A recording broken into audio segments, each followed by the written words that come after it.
used both hands and just broke that door open. The metal piece just broke off from the door, and I went inside. A local man helped save a police officer after a terrible accident. This is the fourth officer involved in a crash with an accused drunk driver in the past few days. KENS 5's Mike Jimenez spoke with a man who saw the crash last night on Southeast Military and South Presa. Rudy Vieira says he was at a stoplight when he saw the alleged drunk driver and the officer crash, sending the officer's vehicle into a utility pole. Jumped out of my truck real quick.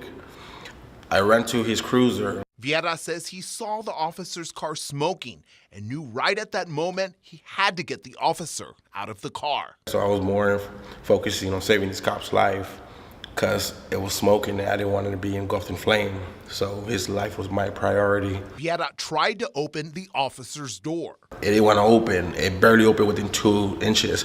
Vieira then says he felt his adrenaline kick in. Just used both hands and just broke that door open. The metal piece just broke off from the door, and I went inside. Vieira says the officer was unconscious and bleeding from his head. Carried him out. Right when I carried him out, he literally fell down on the ground while I was still holding him. I was able to pick him up because I still had that adrenaline and carried him out like nothing and just put him on the ground.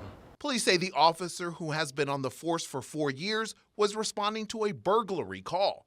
Witnesses told police the officer had a green light and was driving with his lights and sirens on when a black truck T-boned him.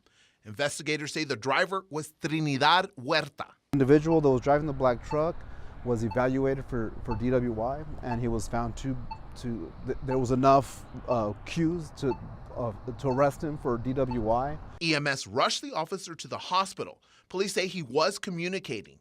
At last check, the officer's condition was stable. Vieira says he was worried for the officer and hopes he has a fast recovery.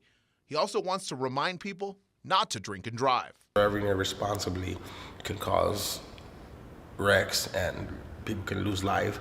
You're taking others' innocent lives. As for that alleged drunk driver, 74-year-old Trinidad Huerta, he is in the process of being let out of jail after paying a $10,000 bond. But he will have to have an ignition interlock device added to his vehicle, which will check his breath for alcohol before he can use it.